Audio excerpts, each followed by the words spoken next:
बिल्लाहि मिनश्शैतानिर्रजीम बिस्मिल्लाहिर्रहमानिर्रहीम अल्लाहुम्मा सल्लि अला सय्यिदिना मुहम्मदिन नबिय्यिल उम्मी व अला आलिहि व अस्हाबिहि वसल्लिम तस्लीमा।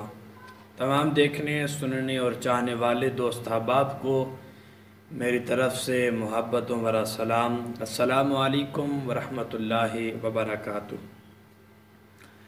यकीनन आप सब दोस्त अहबाब ठीक ठाक होंगे, खैर खैरियत से होंगे। अल्लाह पाक आप सब पर अपना करम और मेहरबानी फरमाए और आप सब को जुमला परेशानियों से निजात दिलाए। एक बहुत बड़ा मसला भी है और एक बीमारी भी है कि जब हम पेशाब करते हैं तो पेशाब रुक रुक के आता है और बड़ी तकलीफ़ होती है इसके साथ। आज इस वीडियो में बात करेंगे कि कौन से वो इसमें आज़म हैं जिनको पढ़ने से हमारी ये बीमारी ख़ुद ब खुद घर में ख़त्म हो सकती है। एक तो माहौल ऐसा आ चुका है कि हमें छोटा सा ऐसा मसला होता है, हम दौड़ते हैं हकीमों के पास, तबीबों के पास, डॉक्टरों के पास, फिर वो हमें तरह तरह के अपने पास से बीमारियां बताते हैं। हम लाखों रुपये उड़ा देते हैं, फिर भी हमें आराम नहीं आता। तो क्यों ना हम अपने रब के नाम की बरक़ात से, अपने रब के नाम के ज़ोर पे इन अपनी बीमारियों को शिफा में तब्दील करें।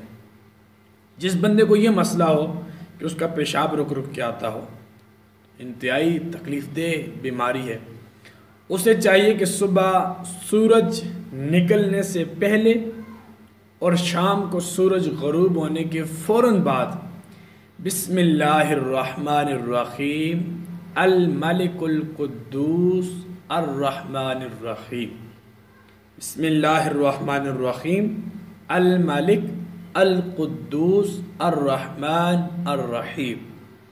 इन चारों इसमें आज़मों को, इन चार नामों को बमा बिस्मिल्लाहिर्रहमानिर्रहीम 10-10 मरतबा पढ़ के अव्वल व आखिर 11-11 बार दुरूद शरीफ पढ़ के अपने पेट पे फूंक मार दें। इंशाअल्लाह कुछ ही दिनों के अमल से आपकी ये बीमारी खुद ब खुद रफ़ा व दफ़ा हो जाएगी।